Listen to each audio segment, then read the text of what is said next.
Alrighty, Hosses, welcome back. In this lesson, I'm going to show you how to use states to keep your attacks nice and organized.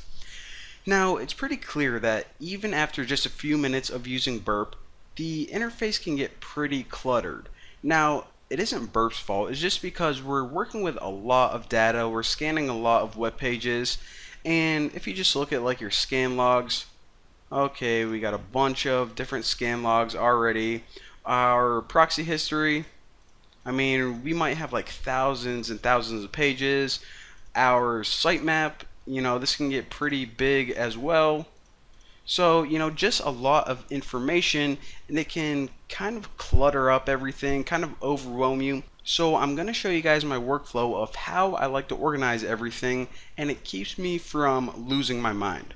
So the very first thing I always do before I even start Burp is I like to make a new directory for each target.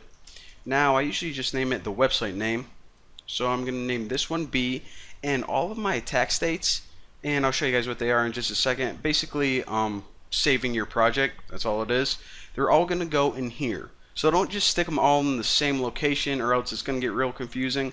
Stick every single log or state in their own personal directory. So from there, once that's set up, I like to hop back into Burp, and I like to start working with Burp's core settings.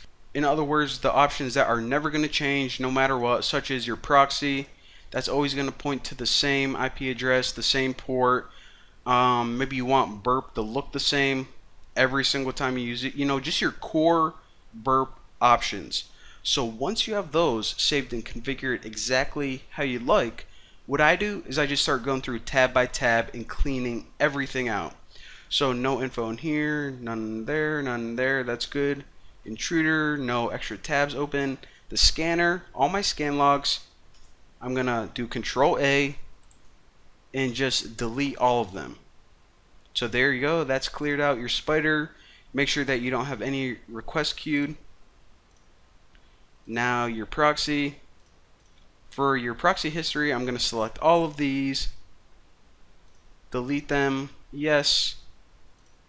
Now my target, the sitemap is the one thing that you usually want to keep, because remember, the sitemap, that's not going to change unless they have a bunch of new web pages added or anything like that, but this is something that you can keep. Now, one thing I do like to make sure of is that this target is added to the scope, which it is, and no other directories are showing, only my target scope. So now look at this, we pretty much have an awesome clean starting point, don't have a bunch of data piled up anywhere. This is the state of my project where whenever I start working on stuff and it starts getting messy again, I want to come back to here. So what I can do from here is if I go to Burp, save state, it gives you a little wizard with some additional options, basically saying choose the tools that you want to save the state of. All of those look good. Also, I only want to save in scope items, and I'm going to click next. What tools do you want to save the settings or configurations of? All of them. And it's usually a good idea to protect this file with some password that it's going to encrypt it with, because if someone comes in, they go on your computer and say, oh, what is this? You're trying to hack into some website. Well, it's better that they don't see that for obvious reasons. However, for this little lesson, since it's just a demo, I'm just going to save everything in clear text, hit next, and now in your directory that you just made, you can save this project. So I'm just going to name attack 001, and this you never want to change. This is the point that you always go back to.